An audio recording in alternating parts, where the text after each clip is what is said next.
ਸਾਰੇ ਹੀ ਵਿਦਿਆਰਥੀਆਂ ਦਾ ਮੇਰੇ ਇਸ YouTube ਚੈਨਲ ਦੇ ਉੱਪਰ ਸਵਾਗਤ ਹੈ। ਅੱਜ ਦਾ ਮੇਰਾ ਵਿਸ਼ਾ ਹੈ ਮਨੁੱਖੀ ਕੰਨ। ਇਹ ਟੌਪਿਕ 8ਵੀਂ ਅਤੇ 9ਵੀਂ ਜਮਾਤ ਦੋਵਾਂ ਦੇ ਲਈ ਕਾਮਨ ਹੈ, ਇਸ ਲਈ ਦੋਵਾਂ ਕਲਾਸਾਂ ਦੇ ਲਈ ਇਹ ਮੇਰਾ ਅੱਜ ਦਾ ਟੌਪਿਕ ਹੈ ਮਨੁੱਖੀ ਕੰਨ। ਆਓ ਅੱਜ ਆਪਾਂ ਮਨੁੱਖੀ ਕੰਨ ਦੇ ਬਾਰੇ ਪੜ੍ਹਦੇ ਹਾਂ। ਮਨੁੱਖੀ ਕੰਨ ਦੇ 3 ਭਾਗ ਹੁੰਦੇ ਹਨ, ਜਿਸ ਤਰ੍ਹਾਂ ਤੁਹਾਡੀ ਸਕਰੀਨ ਦੇ ਉੱਪਰ ਮਨੁੱਖੀ ਕੰਨ ਦਾ ਡਾਇਗਰਾਮ ਬਣਿਆ ਹੋਇਆ ਨਜ਼ਰ ਆ ਰਿਹਾ ਹੈ।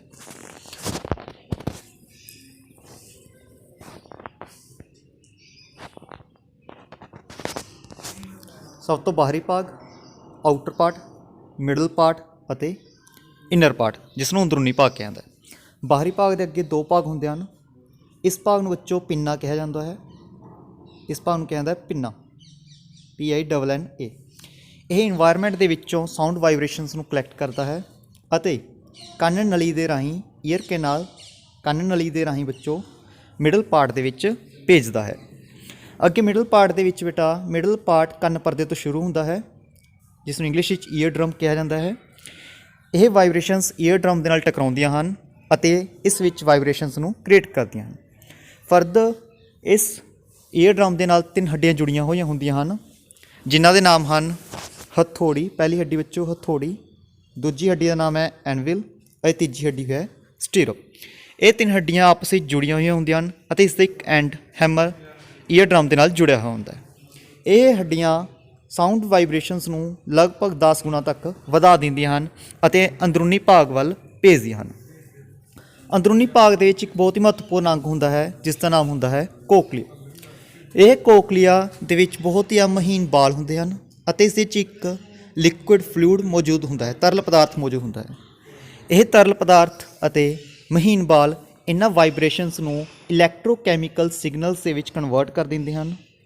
ਇਲੈਕਟ੍ਰੋਕੈਮੀਕਲ ਸਿਗਨਲ ਦੇ ਵਿੱਚ ਕਨਵਰਟ ਕਰਕੇ ਦਿਮਾਗ ਤੱਕ ਭੇਜਦੇ ਹਨ।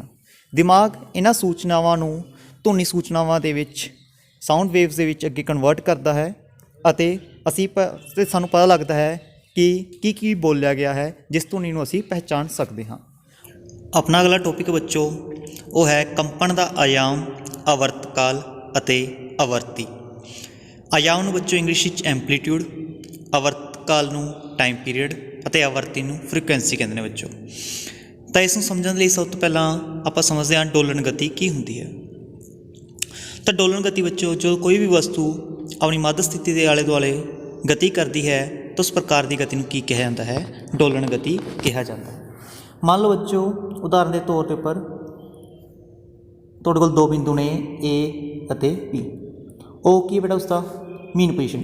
ਮੰਨ ਲਓ ਕੋਈ ਵਸਤੂ O ਬਿੰਦੂ ਦੇ ਉੱਪਰ ਹੈ, ਆਪਣੀ ਮੱਧ ਸਥਿਤੀ ਦੇ ਉੱਪਰ, ਅਤੇ ਜਦੋਂ ਉਹ ਆਪਣੀ ਮੱਧ ਸਥਿਤੀ ਤੋਂ ਕਿਸੇ ਵੀ ਦਿਸ਼ਾ ਵਿੱਚ A ਵੱਲ ਅਤੇ B ਵੱਲ, ਠੀਕ ਹੈ, A ਅਤੇ B ਦੋਨਾਂ ਵੱਲ ਬੱਚੋ ਗਤੀ ਕਰਦੀ ਹੈ, ਤਾਂ ਇਸ ਪ੍ਰਕਾਰ ਦੀ ਗਤੀ ਨੂੰ ਕੀ ਕਿਹਾ ਜਾਂਦਾ ਹੈ? ਡੋਲਣ ਗਤੀ ਕਿਹਾ ਜਾਂਦਾ ਹੈ।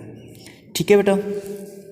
ਅਤੇ ਇੱਕ ਗੱਲ ਹੋਰ ਬੱਚੋ ਉਰੇ ਯਾਦ ਰੱਖਿਓ, ਜੋ ਵਸਤੂ A ਬਿੰਦੂ ਤੋਂ B ਬਿੰਦੂ ਵੱਲ ਅਤੇ ਵਾਪਸ B ਬਿੰਦੂ ਤੋਂ A ਬਿੰਦੂ ਤੱਕ ਪਹੁੰਚਦੀ ਹੈ ਤਾਂ ਉਸ ਸਮੇਂ ਇੱਕ ਡੋਲਣ ਜਾਂ ਕਹਿ ਸਕਦੇ ਹਾਂ ਇੱਕ ਕੰਪਨ ਪੂਰਾ ਹੁੰਦਾ ਹੈ। ਠੀਕ ਹੈ ਬੇਟਾ, ਇਸ ਚੀਜ਼ ਨੂੰ ਯਾਦ ਰੱਖਣਾ ਹੈ। ਆਪਾਂ ਨੂੰ ਅੱਗੇ ਇਸ ਚੀਜ਼ ਦੀ ਬਹੁਤ ਅੱਗੇ ਜ਼ਰੂਰਤ ਪਵੇਗੀ। ਠੀਕ ਹੈ, ਨੈਕਸਟ ਦੇਖਦੇ ਹਾਂ। ਨੈਕਸਟ ਹੈ ਬੱਚੋ ਆਪਣੇ ਕੋਲੇ ਆਯਾਮ। ਜਿਸ ਤਰ੍ਹਾਂ ਕਿ ਆਪਣੇ ਬੱਚੋਂ ਉੱਪਰ ਪੜ੍ਹਿਆ ਹੈ, ਜੋ ਵਸਤੂ ਆਪਣੀ ਮੱਧ ਸਥਿਤੀ ਆਲੇ ਦੁਆਲੇ ਗਤੀ ਕਰਦੀ ਹੈ A B, ਉਹ ਕੀ ਬੇਟਾ ਮੱਧ ਬਿੰਦੂ ਹੈ। ਠੀਕ ਹੈ, ਕਿਉਂਕਿ ਉਹ A B ਦਾ ਮੱਧ ਬਿੰਦੂ ਹੈ, ਇਸ ਲਈ ਬੇਟਾ AO ਕਿਸ ਦੇ ਬਰਾਬਰ ਹੋਵੇਗਾ? OP ਦੇ ਬਰਾਬਰ ਹੋਵੇਗਾ। ਆਪਣੀ ਮੱਧ ਸਥਿਤੀ ਤੋਂ ਵੱਧ ਤੋਂ ਵੱਧ ਦੂਰੀ ਬੇਟਾ, ਕਿਸੇ ਵਸਤੂ ਦੀ ਆਪਣੀ ਮੱਧ ਸਥਿਤੀ ਤੋਂ ਵੱਧ ਤੋਂ ਵੱਧ ਦੂਰੀ ਨੂੰ ਕੀ ਕਹਾਂਗੇ ਬੇਟਾ? ਉਸ ਵਸਤੂ ਦਾ ਆਯਾਮ ਕਿਹਾ ਜਾਂਦਾ ਹੈ। ਠੀਕ ਹੈ ਬੇਟਾ, ਵਸਤੂ ਦੇ ਆਪਣੀ ਮੱਧ ਸਥਿਤੀ ਤੋਂ ਵੱਧ ਦੂਰੀ ਨੂੰ ਕੀ ਕਹਿੰਦੇ ਹਾਂ? ਕੰਪਨ ਦਾ ਆਯਾਮ ਕਹਿੰਦੇ ਹਾਂ। ਮੰਨ ਲਓ ਬੇਟਾ ਇਹ ਦੂਰੀ 5 ਸੈਂਟੀਮੀਟਰ ਹੈ, 5 ਸੈਂਟੀਮੀਟਰ ਕੀ ਹੋਵੇਗਾ ਬੇਟਾ? ਕੰਪਨ ਦਾ ਆਯਾਮ ਹੋਵੇਗਾ। ਠੀਕ ਹੈ ਬੇਟਾ, ਅੱਗੇ ਦੇਖਦੇ ਹਾਂ ਬੱਚੋ।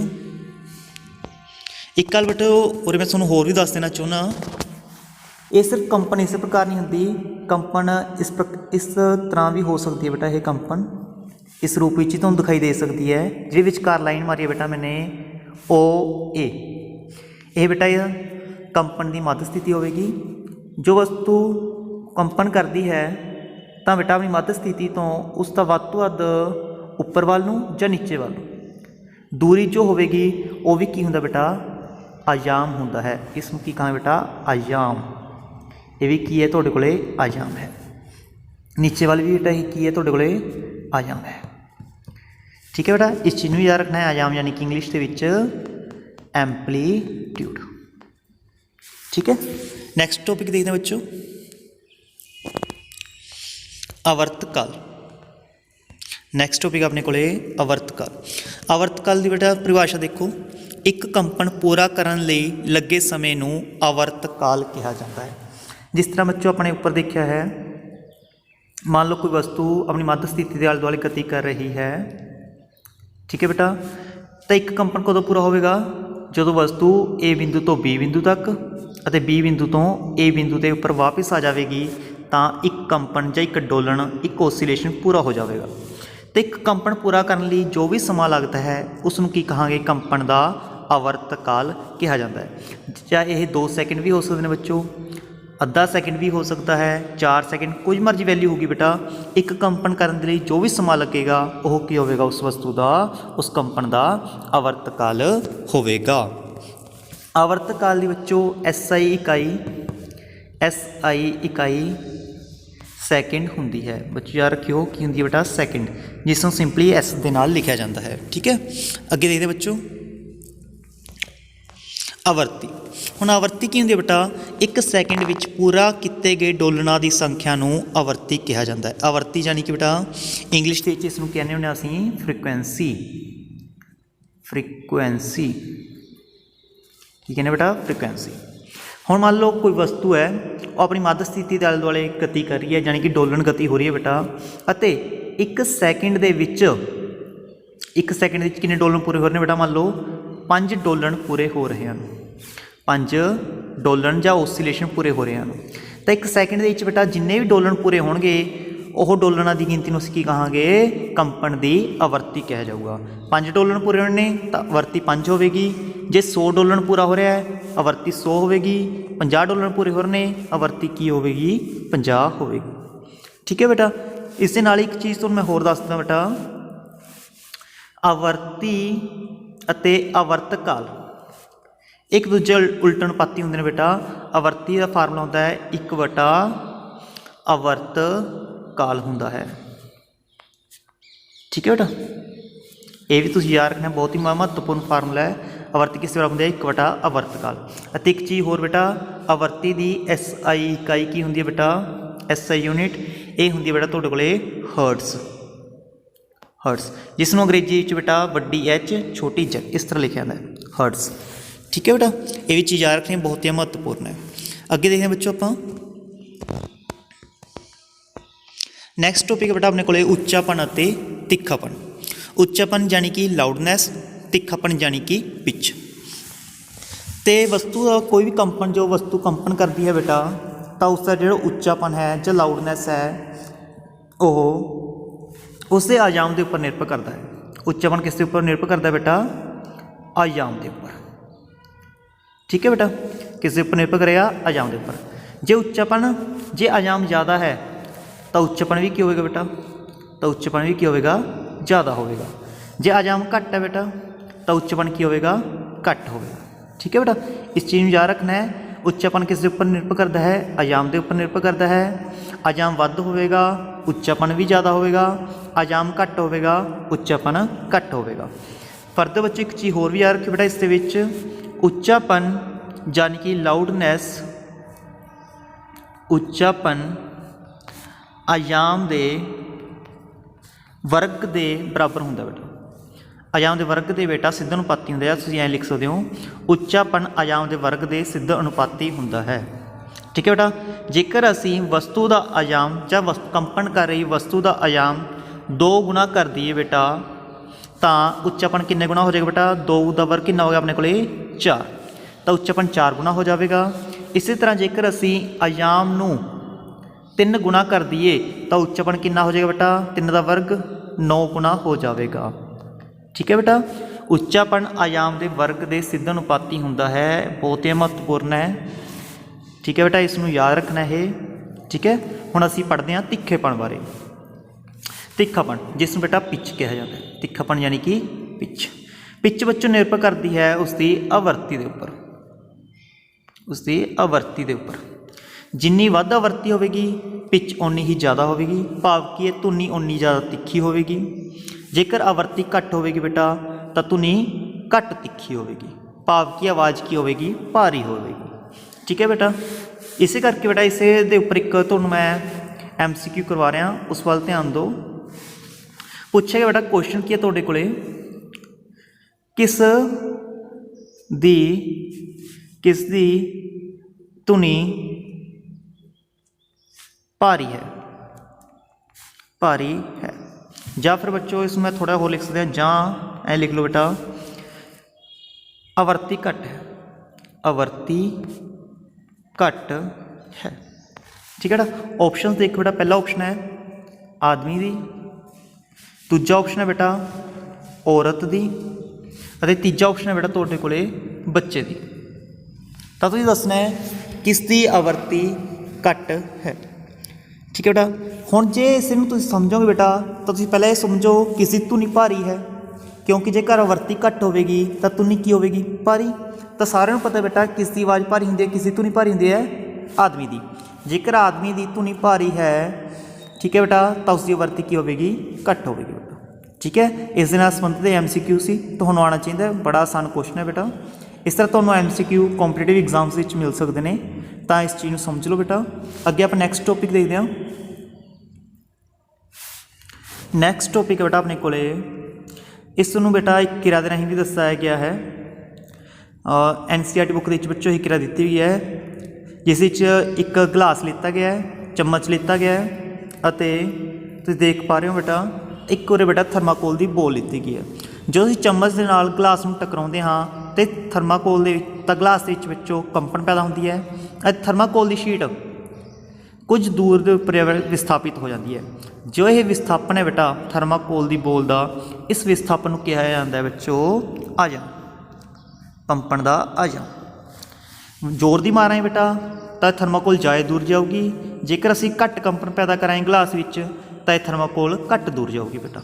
ठीक है ना, तो कंपन के आयाम के उपर बेटा निर्भर करता है। नैक्सट बेटा ये सारा कुछ तुहानूं समझा चुके हैं बेटा। एक चीज़ बेटा और जो मैं तुहानूं दसनी रह गई वो चीज़ याद रखियो, जो धुनी की प्रबलता है या उच्चापन है, ठीक है बेटा, धुनी प्रबलता या उच्चापन सारों पता है कि यह आयाम के उपर निर्भर करता है बेटा। पर जो आयाम, ठीक है ना, आयाम का मात्रक बेटा प्रबलता यानी कि आयाम, प्रबलता को असीं डेसीबल मात्रक विच दर्शाते हाँ। तो डेसीबल में किवें लिखिया जांदा बेटा, छोटी d वड्डी b, इस तरह लिखते हैं बेटा डेसीबल। प्रबलता लाउडनैस की SI इकाई की है बच्चों, डेसीबल है। बहुत ही महत्वपूर्ण है बेटा, ये याद रखना है तुसीं डेसीबल। ठीक है, अगे देखते हैं और कुछ बच्चों तुहाडे कोल डाटा दिता गया है, जिस विच बेटा जो असीं आम साह लैंदे तो उस समय बेटा धुनी जो पैदा होती है उसकी प्रबलता कितनी होती है 10 डेसीबल। घुसर मुसर करने की बेटा 30 डेसीबल, आम गलबात करते हैं 60, व्यस्त ट्रैफिक की 70, औसत फैक्ट्री की बेटा 80। पर जी सब तो महत्वपूर्ण गल है बेटा वो ये है, ध्यान देने योग है बच्चों, जेकर धुनी की प्रबलता 80 डेसीबल तो वध हो जाती है तो यह साडे शरीर के लिए बच्चों नुकसानदेह होंदी है, सानू सेहत संबंधी समस्यावां का सामना करना पैंदा है। इसलिए कदे भी ज़्यादा शोर शराबे विच सानू ज़्यादा समय तक नहीं रहना चाहिए, नहीं तो सानू सेहत संबंधी समस्यावां का सामना करना पवेगा। ठीक है बेटा, अगे देखते हैं बच्चों नैक्सट टॉपिक देखते हैं। तो बच्चों बहुत ही वधिया एक डायग्राम दिता गया, तुहाडे कोल 2 विद्यार्थी दिखाए गए हैं। पहले विद्यार्थी बेटा ड्रम बजा रहा है, दूजा विद्यार्थी बेटा की है उरे विसल बजा रहे, जिस तरह तुसीं देख पा रहे हो। इस बेटा तीखेपन को लैके एक क्वेश्चन है कि किसकी आवर्ती ज़्यादा है, ठीक है, या किसकी धुनी तिखी है बेटा। क्वेश्चन ये होगा किसकी आवर्ती ज़्यादा है। तुसीं देख पाओगे बेटा, तुसीं समझ सकते हो, तुहाडे कोल इन्ना दिमाग है बच्चों, तुसीं सोच समझ के दस सकते हो कि जो ढोल है या ड्रम है अते विसल, इन्हां दोहां विचों किसकी धुनी तिखी हुंदी है। बड़ा सिंपल क्वेश्चन बेटा, तो इस कहोगे सर विसल दी, सीटी दी जो आवर्ती है जो तिखापन है वो ज़्यादा होंदा है। जे तिखापन बेटा सीटी का ज़्यादा है तो आवर्ती बेटा सीटी की ही ज़्यादा होएगी। ठीक है ना बच्चों, तो यह चीज़ और दिखाई गई है, आवर्ती धुनी की पिच निर्धारित करती है। ठीक है बेटा, भाव की धुनी की पिच किस उपर निर्भर करती है, धुनी की पिच आवर्ती उपर निर्भर करती है। ठीक है बेटा, अगे देखते बच्चों नैक्सट टॉपिक। नैक्सट टॉपिक बेटा सुननयोग अते ना सुननयोग धुनियाँ, ऑडिबल एंड इनऑडिबल साउंड्स। तो बच्चों सानू पता है जो धुनी है कंपन के राही पैदा होती है बेटा, ठीक है ना, पर असी हर एक प्रकार दी धुनियाँ नहीं सुन सकते। कुछ धुनियाँ अजिहियां होंदियां जिन्होंने असी सुन सकते हाँ, उन्होंने सुननयोग धुनियाँ कहा जाता है, और जिन्होंने धुनियाँ असी नहीं सुन सकते उन्होंने की कहा जाता बेटा, ना सुननयोग धुनियाँ, इनऑडिबल साउंड्स। तो समझते हैं बच्चों असी किहड़ियां धुनियाँ सुन सकते हाँ और किहड़ियां धुनियां नहीं सुन सकते।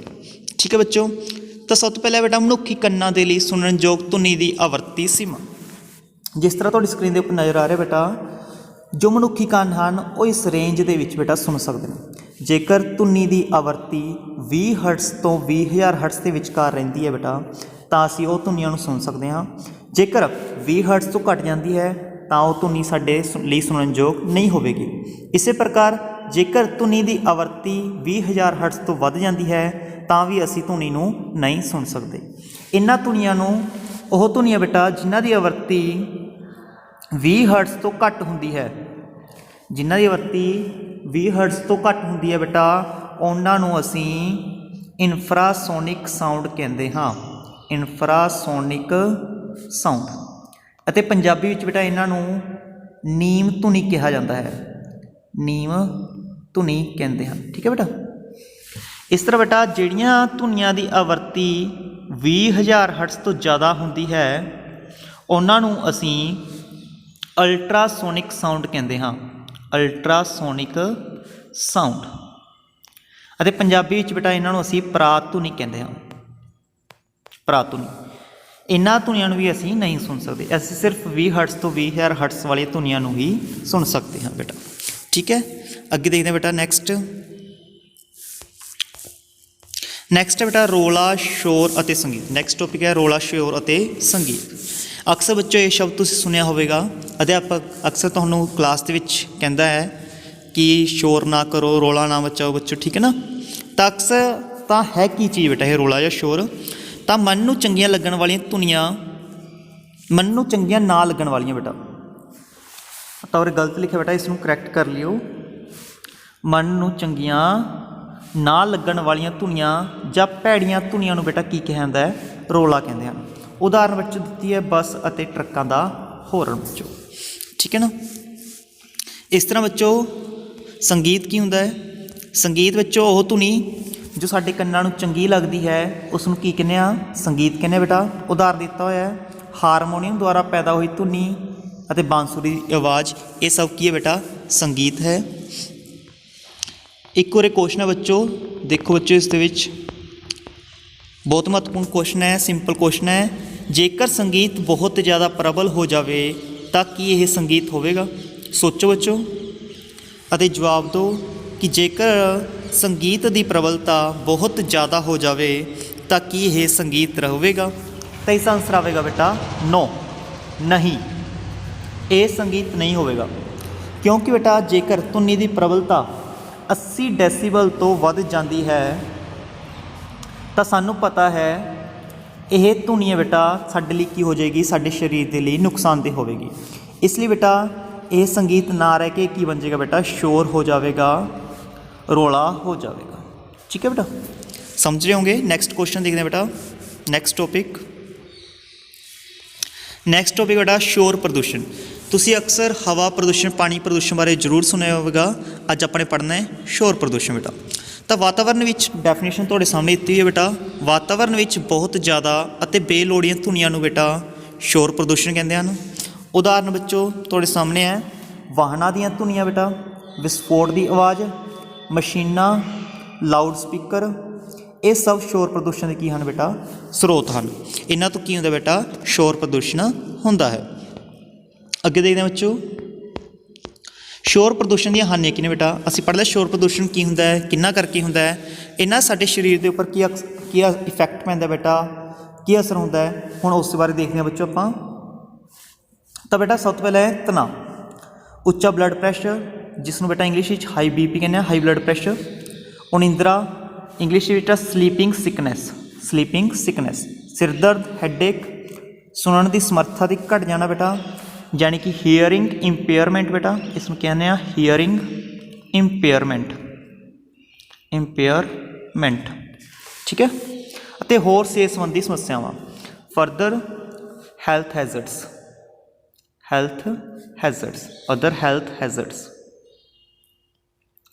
ਤਾਂ ਇਹਨਾਂ ਦਾ ਸਾਨੂੰ ਸਾਹਮਣਾ ਕਰਨਾ ਪੈਂਦਾ ਬੱਚੋ। ਇਹ ਸਾਡੇ ਲਈ ਇਸ ਤਰ੍ਹਾਂ ਨੁਕਸਾਨਦੇਹ ਹਨ ਬੇਟਾ ਠੀਕ ਹੈ।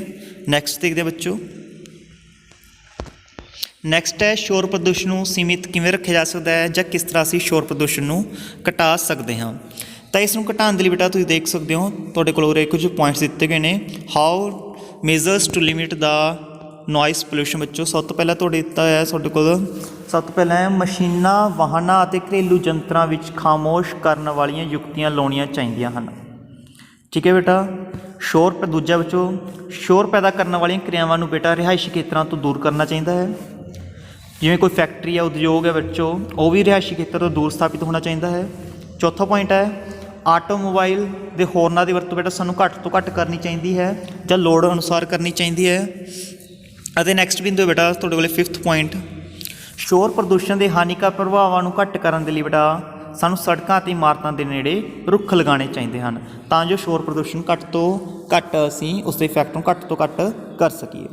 ਉਮੀਦ ਕਰਦਾ ਬੱਚੋ ਤੁਹਾਨੂੰ ਇਸ ਟੌਪਿਕ ਵੀ ਸਮਝ ਆ ਗਿਆ ਹੋਵੇਗਾ। ਜੇਕਰ ਤੁਹਾਨੂੰ ਇਹ ਵੀਡੀਓ ਵਧੀਆ ਲੱਗੀ ਹੈ ਤਾਂ ਇਸ ਵੀਡੀਓ ਨੂੰ ਲਾਈਕ ਕਰ ਲਓ ਬੱਚੋ ਅਤੇ ਇਸ ਨੂੰ ਵੱਧ ਤੋਂ ਵੱਧ ਸ਼ੇਅਰ ਕਰਕੇ ਵੱਧ ਤੋਂ ਬੱਚਿਆਂ ਤੱਕ ਪਹੁੰਚਾਓ ਤਾਂ ਜੋ ਤੁਹਾਨੂੰ ਸਮੇਂ ਸਿਰ ਅਤੇ ਬੱਚੋ ਚੈਨਲ ਨੂੰ ਸਬਸਕ੍ਰਾਈਬ ਕਰ ਲਓ ਤਾਂ ਜੋ ਤੁਹਾਨੂੰ ਸਮੇਂ ਸਿਰ ਜਦੋਂ ਵੀ ਕੋਈ ਨਵੀਂ ਵੀਡੀਓ ਆਉਂਦੀ ਹੈ ਬੱਚੋ ਤਾਂ ਤੁਹਾਨੂੰ ਉਸ ਦੀ ਨੋਟੀਫਿਕੇਸ਼ਨ ਸਮੇਂ ਸਿਰ ਮਿਲ ਸਕੇ ਅਤੇ ਕੋਈ ਵੀ ਵੀਡੀਓ ਮਿਸ ਨਾ ਹੋਵੇ ਠੀਕ ਹੈ ਬੱਚੋ। ਮਿਲਦੇ ਹਾਂ ਅਗਲੀ ਵੀਡੀਓ ਦੇ ਵਿੱਚ। Thank you, take care, stay home, stay safe.